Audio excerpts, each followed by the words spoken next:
सौंदर्य की नदी नर्मदा। अमृतलाल बेगड़। शूलपाणेश्वर। मध्य प्रदेश से गुजरात में क्या आ गया हूँ, मानो एक माँ की गोद से दूसरी माँ की गोद में आ गया हूँ। मेरे पिता गुजरात के एक गांव से आकर मध्य प्रदेश के जबलपुर में बस गए। मेरा जन्म जबलपुर में हुआ। बचपन में गुजरात आना जाना चलता रहा, लेकिन बाद में कम होता गया और अंततः हम मध्य प्रदेश के निवासी हो गए। मैं हिंदी गुजराती दोनों को जानता हूँ, लेकिन मेरे लड़के हिंदी ज़्यादा और गुजराती कम जानते हैं। 3-4 पीढ़ी के बाद हमारा परिवार पूरी तरह से हिंदी भाषी हो जाएगा। शूलपाणेश्वर के मंदिर के पुजारी त्रिवेदी जी मूलतः मध्य प्रदेश के हैं। गाडरवारा के नज़दीक के एक गांव के घर में हिंदी बोलते हैं, गांव के लोगों के साथ गुजराती। इनके लड़के कभी हिंदी बोलते हैं तो कभी गुजराती, और उनके भी लड़के तो गुजराती ही बोलते हैं। 3-4 पीढ़ी के बाद पुजारी जी का परिवार पूर्ण रूपेण गुजराती भाषी हो जाएगा। हमारे देश में इस प्रकार के आंतर प्रवाह सदियों से चले आ रहे हैं और देश की एकता को सुदृढ़ करते रहे हैं। भविष्य की पीढ़ियां पूरी तरह से नए प्रांत की हो जाएंगी, फिर भी उनके मन में अपने पूर्वज के प्रांत के प्रति प्यार की कुछ न कुछ भावना तो बनी रहेगी। फिर मैं तो बचपन में गुजरात में रहा हूँ, उसके स्कूलों में पढ़ा हूँ, उसकी धूल में लौटा हूँ। गुजरात की भूमि को देखकर यदि मैं आंदोलित हो उठा हूँ तो यह स्वाभाविक ही कहा जाएगा। शूलपाणेश्वर का पहाड़ी एकांत मुझे पिछली यात्रा में ही भा गया था, लेकिन घर लौटने की जल्दी थी, इसलिए एक दिन ही रुके थे। इस बार यहाँ 3-4 दिन रहने का निश्चय करके ही घर से चले थे। नदी का पानी मटमैला है, पहाड़ों पर हरियाली है, वे वैसे बंजर नहीं जैसे पिछली यात्रा में थे। यह चमत्कार वर्षा का है। मैंने अपनी नोटबुक में लिखा, पानी जब समुद्र से आता है तब बादल, और जब जाता है तब नदी कहलाता है। बादल उड़ती नदी है, नदी बहता बादल है, बादल से वर्षा होती है, वर्षा इस धरती की शाल भंजिका है। उसके पदाघात से धरती लहलहा उठती है, और जब वर्षा नहीं होती तब यही काम नदी करती है। वर्षा और नदी धरती की शाल भंजिकाएँ, विचार और कर्म, कल्पना और यथार्थ, आत्मा की शाल भंजिकाएँ हैं। इनके पदाघात से आत्मा पल्लवित पुष्पित होती है, बादल धरा पर उतरकर सार्थक होता है, विचार कर्म में परिणत होकर कृतार्थ होता है। बाद में मैंने ये पंक्तियाँ अपने एक कवि मित्र को दिखाई थी। उन्होंने देखते ही रद्द कर दिया। कहने लगे, तुम तो उपदेश देने लगे, कविता में उपदेश नहीं होना चाहिए। मैंने कहा, तुम्हारा यह उपदेश कि कविता में उपदेश नहीं होना चाहिए मुझे शिरोधार्य है। जानता हूँ कि कवि होने से कवि ना होना अच्छा है। कविता को कवि के पास उसी तरह आना चाहिए जैसे वृक्ष पर पर्ण आते हैं। वह सहज साध्य हो, प्रयत्न साध्य नहीं, वरदान की तरह मिली हो। लेकिन यह कविता कहाँ है? यह तो कुछ शब्दों का जोड़ भर है। क्या इसे भी वैसी ही कठिन अग्नि परीक्षा देनी होगी? यहाँ आए आज तीसरा दिन है। आज शरद पूर्णिमा है। आज शाम तक मेरे 2 छात्र भी आ जाएंगे, फिर कल से चलेंगे। लेकिन शाम ढलकर रात हो गई पर छात्र नहीं आए। इस बियावान में रात में तो आ ही नहीं सकते। हमने उनके आने की आशा छोड़ दी। पूर्णमासी का चांद निकल चुका है, लेकिन घाटी में उसका उजाला नहीं आ रहा है। चांद कुछ ऊपर चढ़े तब आए। खाना खाकर मंदिर के दरवाजे पर बैठा था। 9 बज रहे होंगे। सहसा अंधेरे को चीरकर आती हुई कुछ आकृतियाँ दिखाई दी। थोड़ी देर में बिल्कुल पास आ गई। मैं एक बारगी तो चौंक ही उठा। मैंने अपनी आँखों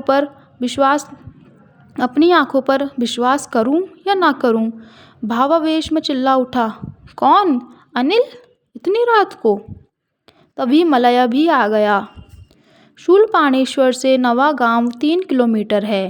पिछली बार सड़क से चलकर हम वहाँ 1 घंटे में पहुँच गए थे, लेकिन बरसात में सड़क बह गई थी और पहाड़ी पगडंडी इतनी मुश्किल थी कि इस बार 3 किलोमीटर आने में 3 घंटे लगे थे।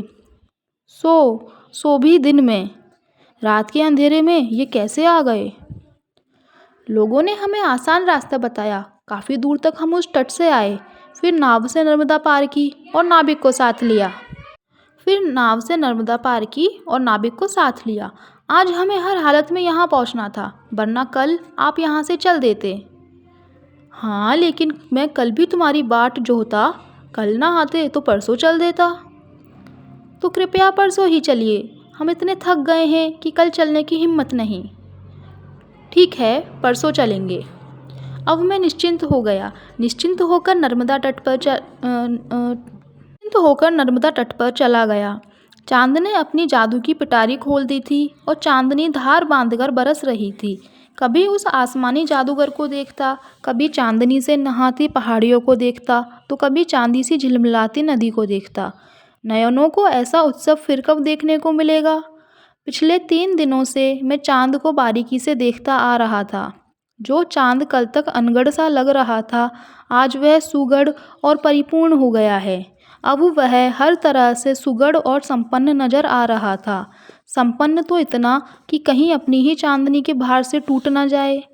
मुझे लगा चांद आज बहुत धीरे धीरे चल रहा है। शायद उसे पता चल गया है कि आज उसके भीतर का समस्त अमृत छलक छलक कर बाहर आ रहा है।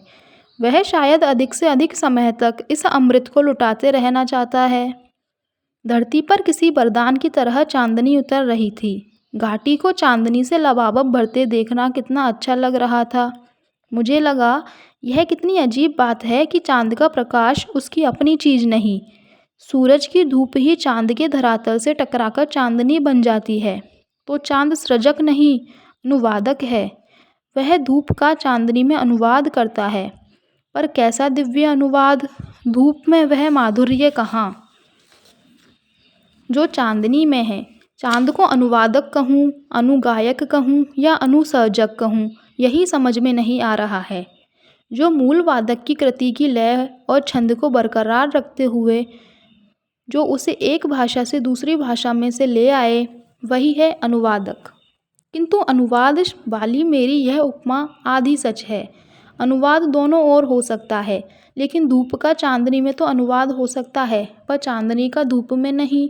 वैसे ही जैसे दूध से दही तो बन सकता है, पर दही से दूध नहीं। तो चांदी के पास ऐसा कोई दिव्य रसायन है, ऐसा कोई जामन है, जिससे वह धूप को चांदनी में रूपांतरित कर देता है। बेचारा सूर्य, उसके पास ऐसा कोई जामन नहीं। देर रात बीते जब लौटा तो मंदिर का दरवाज़ा बंद हो चुका था, लेकिन लकड़ी के इस बड़े दरवाजे में एक खिड़की थी। पुजारी जी ने वह भेड़ कर छोड़ दी थी, बंद नहीं की थी।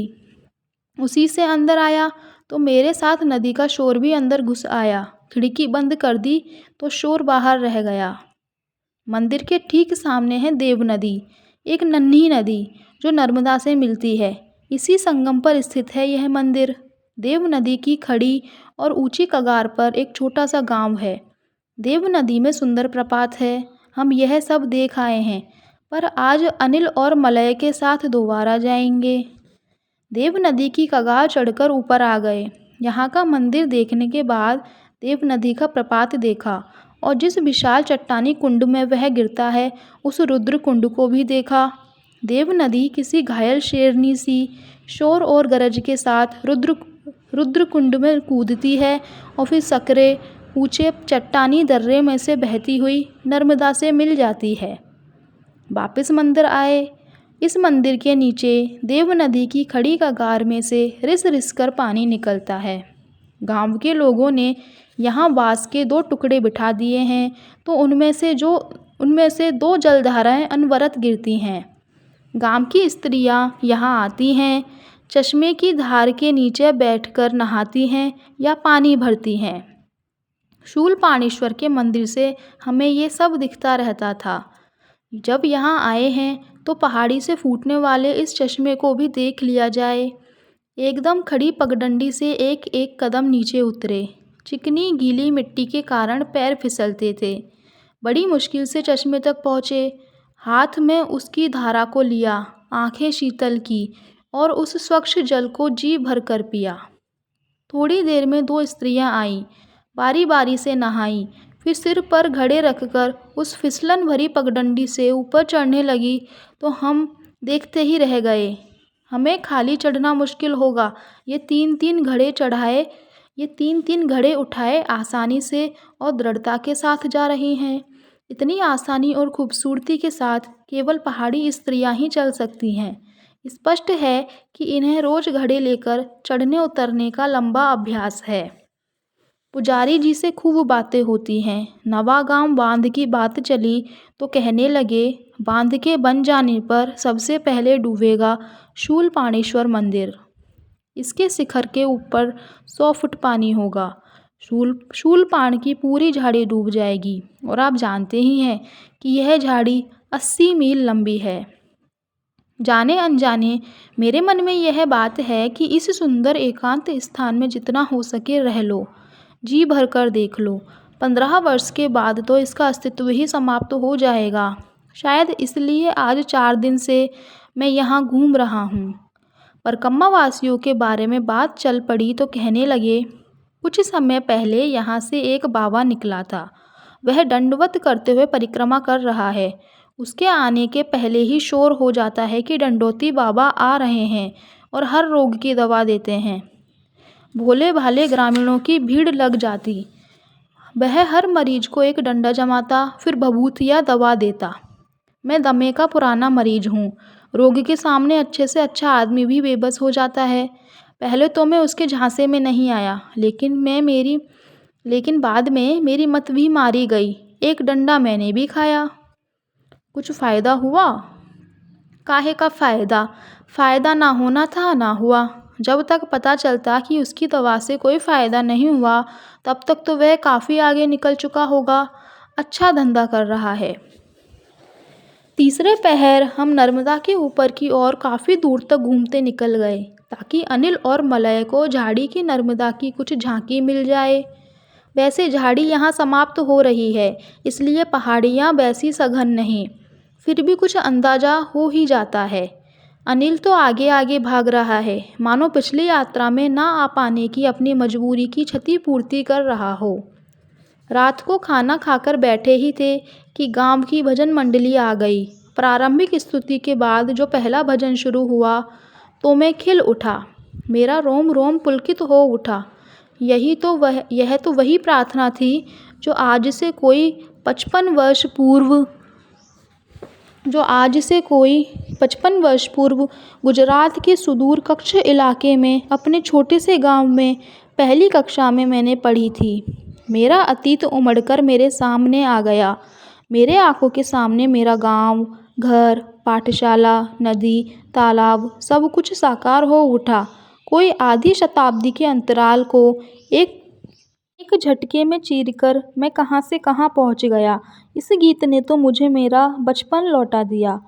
कभी 6 वर्ष की आयु में इस प्रार्थना के साथ मैंने अपनी कक्षा का आरंभ किया था। आज 60 वर्ष की आयु में इसी प्रार्थना के साथ मैं नर्मदा तट की अपनी गुजरात यात्रा का आरंभ कर रहा हूँ। कुछ क्षणों के लिए मैं अतीत में खो सा गया। इधर एक के बाद एक भजन होते रहे। गायक भाव विभोर होकर सुनाते रहे, हम रस विभोर होकर सुनते रहे। सुबह पता चला कि अनिल के जूते चोरी हो गए हैं। हमारा सामान मंदिर के बरामदे में खुला पड़ा रहता था। 4 दिन हो गए, एक सुई तक नहीं गई थी। लेकिन कल रात को भजन मंडली के साथ और भी लोग आए थे। उन्हीं में से कोई ले गया। कैनवस के महंगे जूते थे। अनिल को तो रात को ही पता चल गया था। रात को ढूंढे भी थे, पर ना रात को मिले ना सुबह। इतना अच्छा हुआ कि अनिल ने एक जोड़ी स्पंज की चप्पल भी रख ली थी, इसलिए नंगे पांव चलने की नौबत नहीं आई। पर श्यामलाल तो नंगे पांव ही चलेगा। इस प्रकार शूलपाणेश्वर मंदिर में 4 दिन रहने के बाद सुबह सवेरे हम चल पड़े। इस आनंद लोक में से निर्वासित होना अच्छा तो नहीं लग रहा, पर दिवाली के पहले समुद्र तट पहुंच जाना जरूरी है। दिवाली के त्योहार पर सामने तट पर ले जाने वाली नाव बंद रहती है। अगर देर हो जाएगी तो नाव नहीं मिलेगी, इसलिए चल पड़े। श्यामलाल मेरे साथ तीसरी बार चल रहा है। अनिल दूसरी बार और मलया पहली बार। कोई 2.5 साल के अंतराल के बाद नर्मदा परिक्रमा का मोर्चा हमने फिर संभाल लिया है।